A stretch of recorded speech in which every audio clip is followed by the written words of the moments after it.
What's up everybody, Demon back. Welcome to a brand new video, and today we are going to be doing my review for Godzilla vs. Mechagodzilla 1993. Yeah, what episode is this? Godzilla-Thon episode something. Oh shoot, why do I always do this?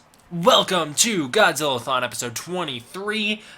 Today we're going to be reviewing Godzilla. I already said, edit all this out of the video. I'm just going to edit all this out. Okay. I don't think I'm actually going to edit this out. Okay, so the mechanized remains of King Ghidorah are recovered from the ocean. They are turned into a spaceship called Garuda. First of all, I freaking love the continuity in this movie, that we're picking right back up with Ghidorah. We haven't seen him for a movie. He was gone. He was mysteriously missing last movie, and by that I mean they made no mention of previous events in that movie. But now we have direct mention of Ghidorah. We even see his body. They take the mechanized remains, like all the Mecha Ghidorah parts, off of the body, and they study it and they turn it into this, this ship called Garuda. Garuda's pretty lame, but it does lead to something pretty cool at the end.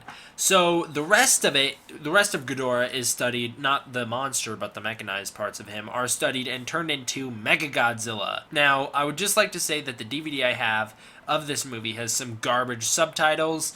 Half the time the subtitles aren't even on.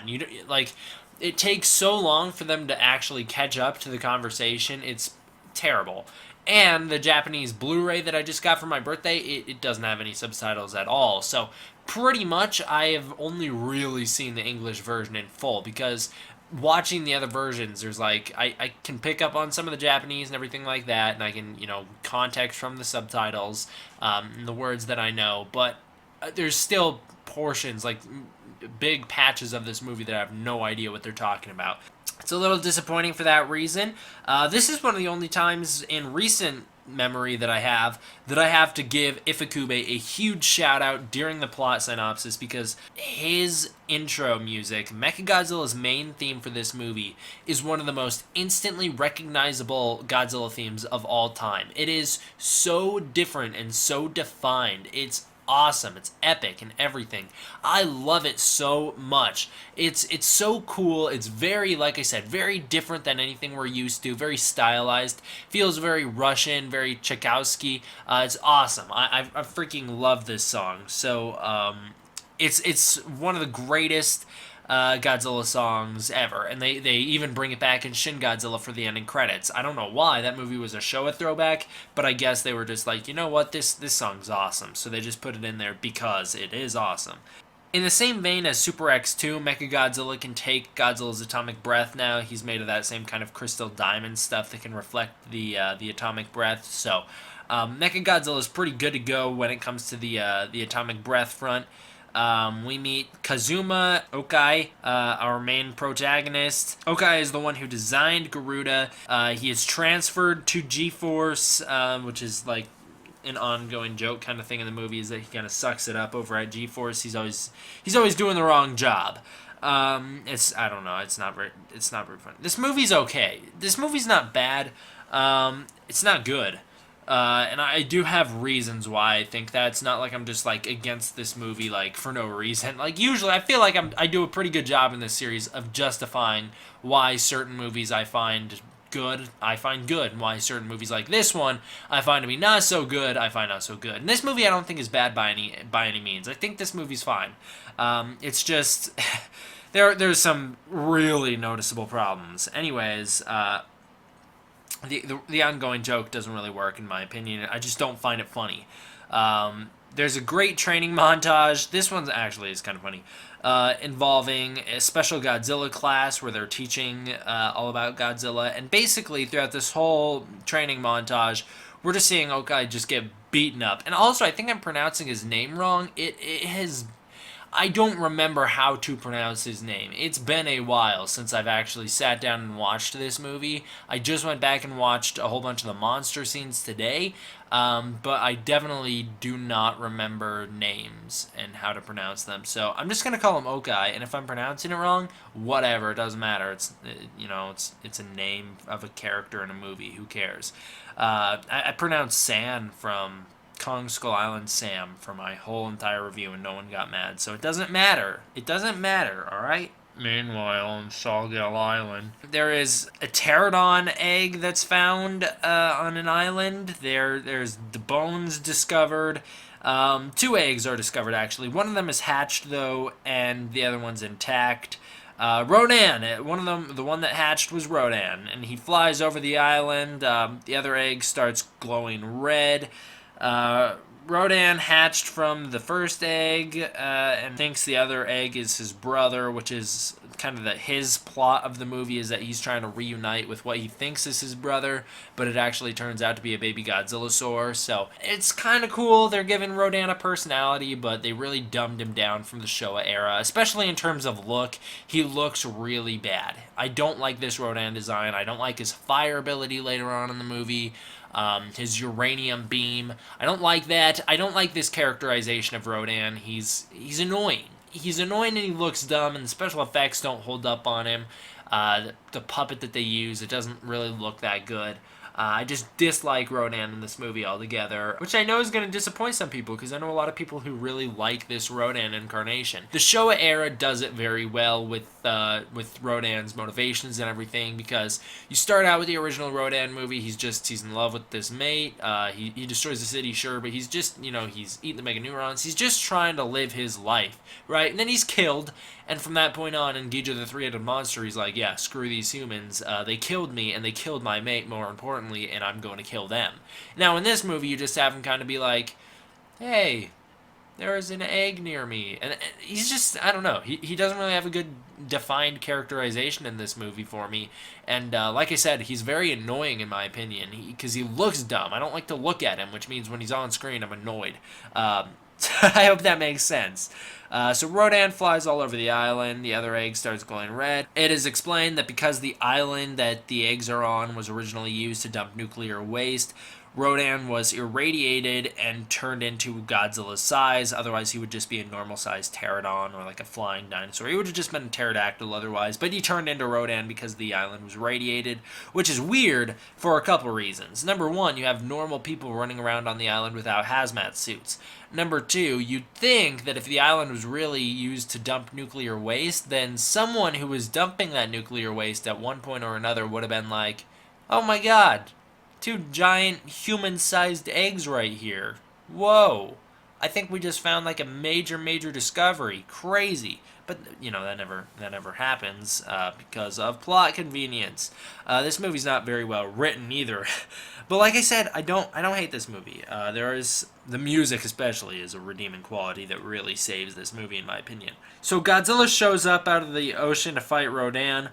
Overall, it's a really bad fight scene. It's very slow-paced. The music doesn't necessarily help it, which I know is funny because I just said Ifukube saves this movie. But the music is, not that entertaining. It's just the same stuff we've heard before. And I don't really like the fight. It takes place at nighttime, so it's really dark, and it feels very dull and boring. And like I said, I don't like Rodan. I don't like any time he's on screen. The movie doesn't work for me as well as it could if he was, say the Showa incarnation, designed and everything, the way they treated him. If it was something, and by the way, I'm speaking about the Rodan from Rodan, the 1950s movie, not Rodan from Godzilla, because I always thought his design in the Showa era looked goofy.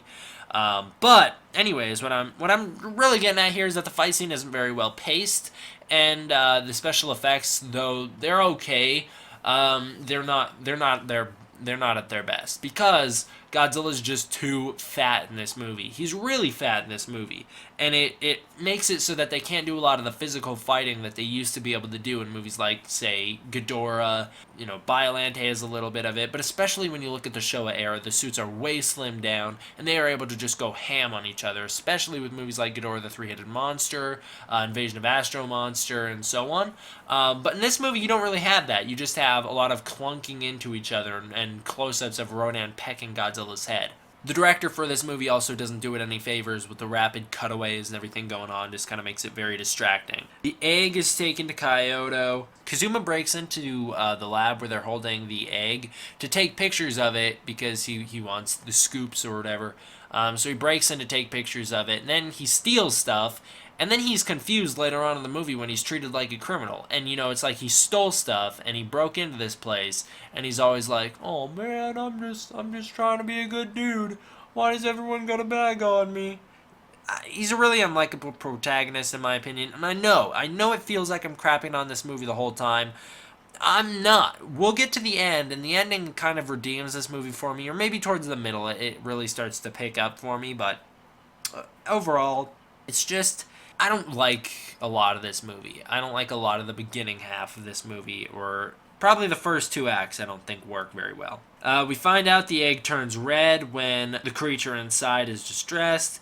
The egg imprints on Azusa. Again, I don't remember how to pronounce these names, so my bad. Mickey connects with the creature inside the egg. Mickey goes back into that telepath class that we saw in Godzilla vs. Biollante, where they all drew the pictures of Godzilla, and they were all like, we dreamed about him. She goes back into that class. It's different students this time.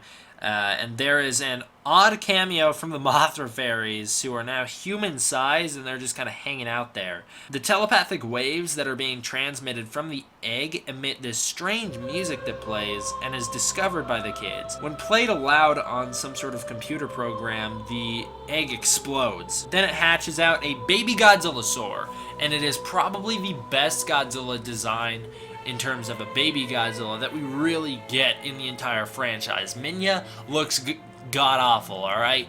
This design, although I don't like it best, I actually like next movie's best, and I know that doesn't make a lot of sense to people because a lot of people hate that design, but this design actually looks like a freaking dinosaur. It looks like Godzilla, and it's funny to look at it because you know deep down, like when you're watching the movie, you're like, wow, that is the actual size of the normal Godzilla suit. And just because they're not doing any special effects to make it look bigger, it looks human sized. And it's like, it's really weird to think about that.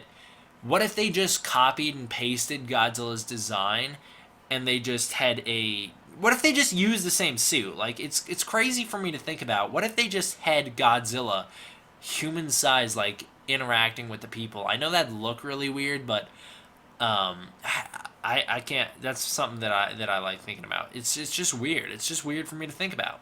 Anyways, baby Godzilla looks good in this movie. That's what I'm trying to say. Junior looks better, but this guy looks good.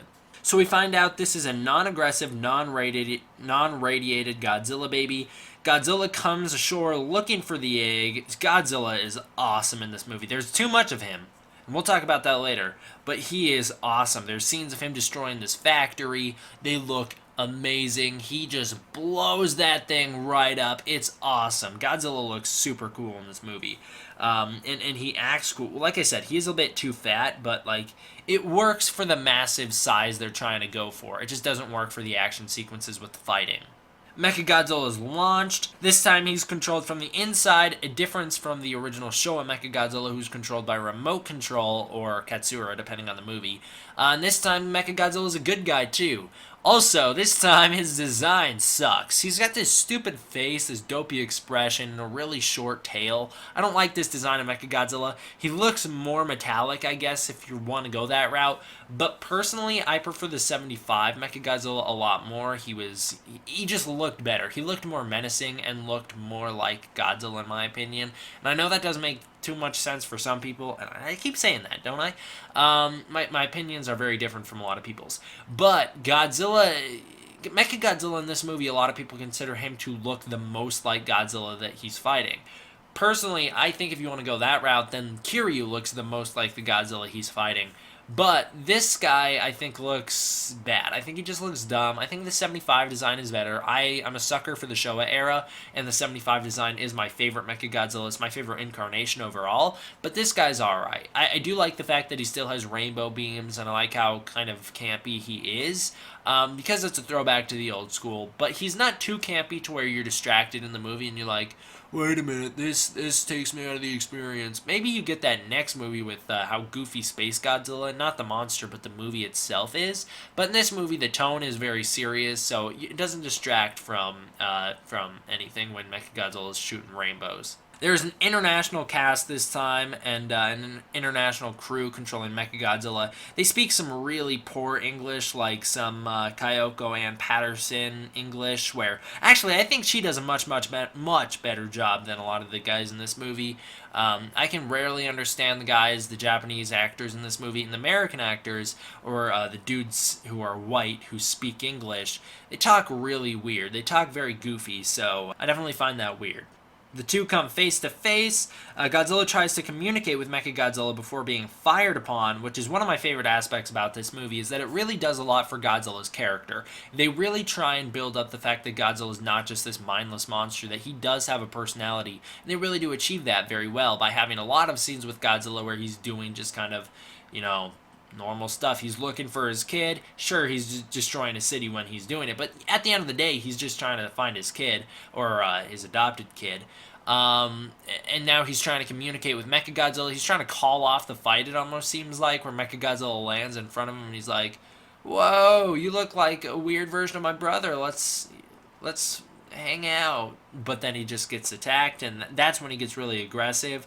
And then he also dies in this movie, which is semi-emotional. They don't do a great job at making you feel the weight of it, but he dies in this movie, sort of, and it's kind of cool because, you know, when Godzilla's revived, he's pretty pissed off, and so you get a lot of cool character moments with Godzilla. He's also got a good moment at the end of the movie when his son's all afraid of him and he's like trying to calm him down. So there's all that stuff to look forward to. Godzilla is beaten in this fight. They shoot. Mechagodzilla shoots him with some anchors that hook into his body and paralyze him. If not for a glitch with the shock anchor, Godzilla would have died in this scene. He's actually able to revert the energy being shot into his body and send it straight back into Mechagodzilla. But if he wasn't able to do that, or he couldn't pull it off right away, like he does in the movie, he would have died like he does later on when they fix the problem. So Mechagodzilla is shut down because Godzilla was able to reverse the pulse. Godzilla attacks. He also looks really fat in this movie. He's attacking cities and whatnot. He also knocks down Mechagodzilla. Godzilla fights the military a whole bunch. Godzilla attacks Kyoto. The Godzillasaur is put into an isolated location where Godzilla can't track him anymore, so he's put underground. Godzilla leaves. If you're noticing, Godzilla is in this movie a whole lot. This movie holds the record for the most screen time of Godzilla ever, and it's not good because he's used too much to where you don't feel anything when he's on screen anymore. You're just like, oh, Godzilla's here. Cool. They also introduce him into the movie too fast. There's no setup. He shows up immediately, and they never build up to his appearance. They usually have a build up to his appearance, and this time he just shows up, and you're like, oh, well, great. Even Space Godzilla, which a lot of people consider the worst of the Heisei era, does a good job building up Godzilla's appearance. You know, you have a lot going on the island where they're getting ready for him. Baby Godzilla, little Godzilla is blowing up these things that are hurting him, and you think it's Godzilla, but then it's not. Then Godzilla shows up, and it's awesome. Even Son of Godzilla, I don't know why. Well, I do know why, because Space Godzilla takes place on an island, and Son of Godzilla takes place on an island. Son of Godzilla, you have really good setup to Godzilla when you see the big wave coming, and then he shows up, and it's like this awesome moment because you've been waiting for it for a while. This movie, Godzilla shows up within like the first couple minutes, and I'm not talking, by the way, in Son of Godzilla, I'm not talking about like him appearing in the water at the very, very beginning of the movie. That doesn't count. But in terms of main appearance, Godzilla just shows up straight off the bat. You're like 10, 15 minutes into the movie by the time he's just there, and then he's a major part of the movie from there on out in this one. And it really doesn't work to build up Godzilla in this movie. It doesn't feel earned. He's inserted into like every scene they could put him in, and it just kind of falls flat in my opinion. Godzilla, yeah, sure, there are examples of movies that use the monster that much. King Kong, War of the Gargantuas, but I don't think it necessarily works in this case with Godzilla. So Baby is taken to a sanctuary and studied. It is found through Baby Godzilla that all Godzillas have two brains, one of them in the head, the other one in the abdomen area, like kind of near his butt, near his stomach. It's like to control his legs. It's based off supposedly dinosaur biology or whatever. I'm not sure if that's actually scientifically accurate, but I'm sure at the time they thought it was. The plan is now to cripple Godzilla's second brain. I don't know why. So one thing that I love, there's this meme that I found where it's a picture where it's like they have Mechagodzilla's shock anchors, and they're like, these things can penetrate Godzilla's skin. Let's kill his second brain. It'll paralyze him. And then it's a picture of someone like, hey, wait a minute. Can't we just shoot him in the head and kill his real brain? Won't that just kill him? And then it's a picture of the general from this movie like, oh my god, like he never thought of that. And it's a big plot hole in the movie. It's like, how could he not think of that? He's literally tasked with taking down Godzilla, and he doesn't think of the one thing that'll actually kill Godzilla. He thinks, oh yeah, let's cripple him, before he thinks, no, let's shoot him in the head and kill him. So Aoki is kicked out of G-Fest and creates a plan to link Mechagodzilla to Garuda. The telepath girls accidentally wake up and summon Rodan. Rodan's just kind of been hanging out on that island that he was at in the beginning of the movie up until this point, and now he's on his way to Tokyo, where everyone can converge. I don't think it's Tokyo, I think it's some other city, but now he's on his way to Japan. So the island, the radiation, has also given Rodan some new uranium abilities, like he has an atomic breath of his own now. So the plan now is to lure Godzilla back to Ogasawara Island and cripple him so that he can no longer leave. He's just going to be stuck there. So he'll basically be dead. He'll be rendered useless, and he will die there. So that's the plan, is that they're going to cripple Godzilla on Ogasawara Island. In the middle of all this, Rodan intercepts this plan. He kidnaps baby Godzilla. He picks him up in this crate. Mechagodzilla and Garuda attack Rodan in the middle of a city. Mickey has her second thoughts about fighting Godzilla. This is the first time Mickey shows some emotion towards Godzilla. She's in G-Force by this point in the series. But either way, it sure is good to see her getting some actual action and a main place in the plot for once. Because one thing I talked about last video is that she's very underutilized in this series. She's one of the only reoccurring characters throughout an entire series of Godzilla movies. You have Mirai from, the original Showa era. He shows up a couple times. You have other semi-reoccurring characters that will show up here and there, but you don't really have anyone like this. You don't really have Miki Sagusa in every series where they'll be there every movie, and they'll be, a main character every movie. And up till this point in the series, she's just kind of been there. She hasn't really done too much. So it's great to see her finally getting something to do. She's now the pilot of Mechagodzilla. She's one of the co-pilots of Mechagodzilla, which is really awesome. Rodan is nearly killed by Mechagodzilla. He's blasted into a building and he's knocked out for quite a while. Godzilla shows up, and Godzilla and Mechagodzilla fight. The fight is pretty clunky, so it's a lot of beam battles, but anytime it's fist-to-fist, like close combat, it's just them kind of hugging. They don't really do much. They just kind of like smack each other a little bit. It's not the best physical fighting because of just how heavy the suits were. They couldn't do that, and I really wish they would just learn, let's just slim down the suits, and then we could do a lot more with them. Because I get it. They want Godzilla to look massive, and he does, and it looks awesome. But they do sacrifice the fight scenes just to have Godzilla look cool during destruction scenes. So the fight's pretty clunky. Godzilla does some real damage to Mechagodzilla, forcing Mechagodzilla to combine with Garuda to create Super Mechagodzilla. Mickey struggles to kill Godzilla, but she does it. She shoots him, she fires the anchor straight into his secondary brain, and it paralyzes him, and it cripples him. He's dead. And I know it's weird because he's like not dead 100%, but his eyes like turn off in a sense. They kind of fade out. All the color, all the light leaves them, and then he's just left lying there in the middle of the city. So Aoki leaves Garuda in order to rescue Azusa, who was in the container with baby Godzilla when Rodan kidnapped him, and he basically picked up the container and then dropped it from the air, and they were in it.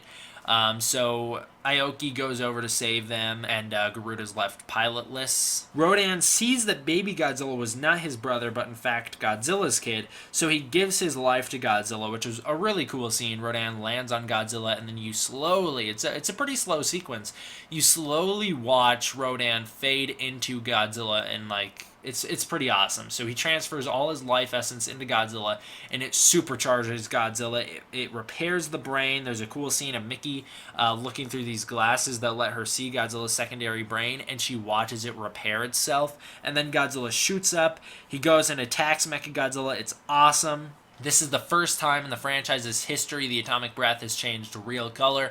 Before it was white, but it was always intended to be blue. Now it is, usually blue. This time, Godzilla is supercharged. He turns it red, and it is the most destructive atomic breath we have ever seen to this point.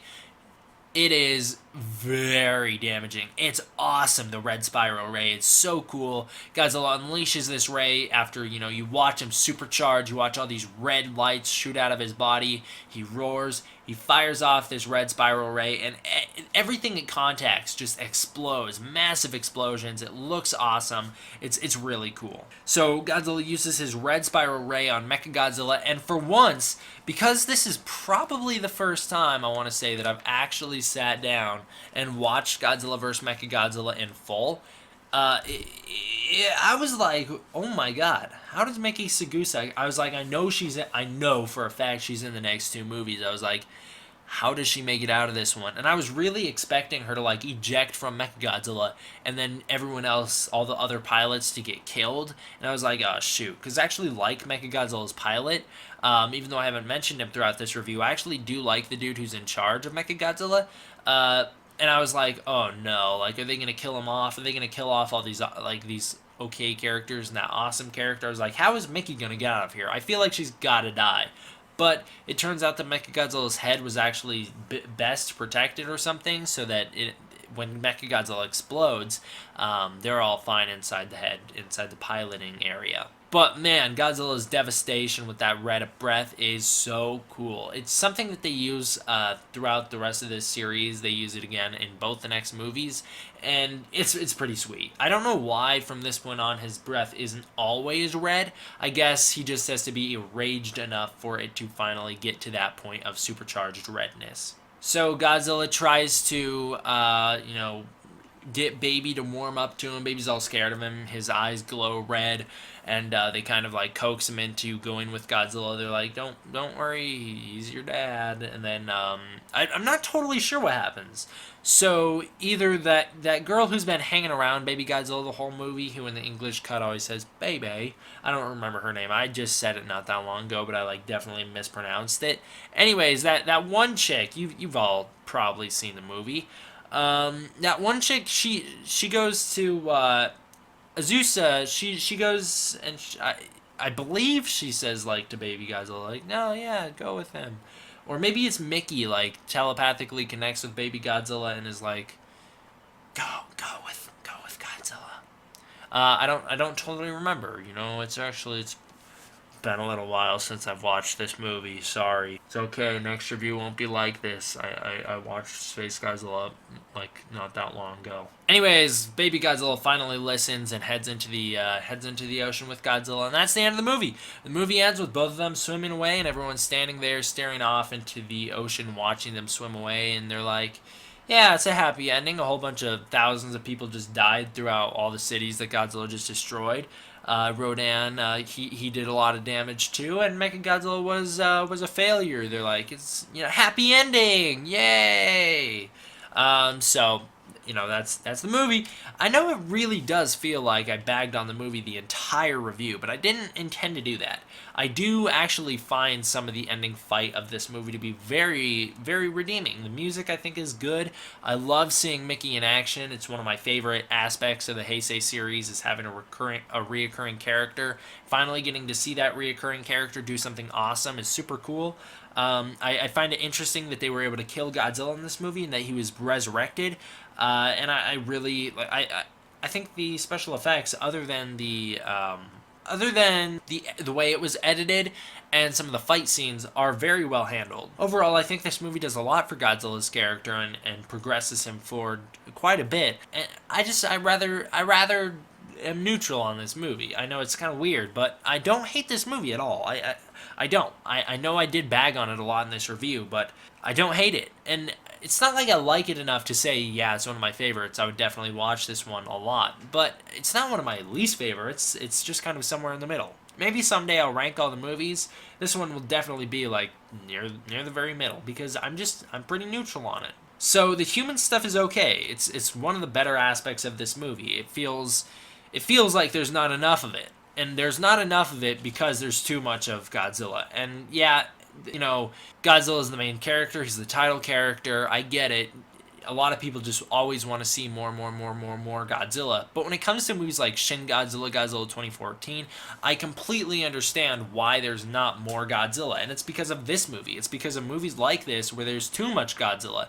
And at that point, it gets in the way of the actual movie itself. The special effects they're good, but the fight scenes are a little clunky due to how big the suits are, which leads to some bad editing, which makes the fight scenes and the special effects look too fast. The pacing, not something that I usually talk about, was really just straight up bad.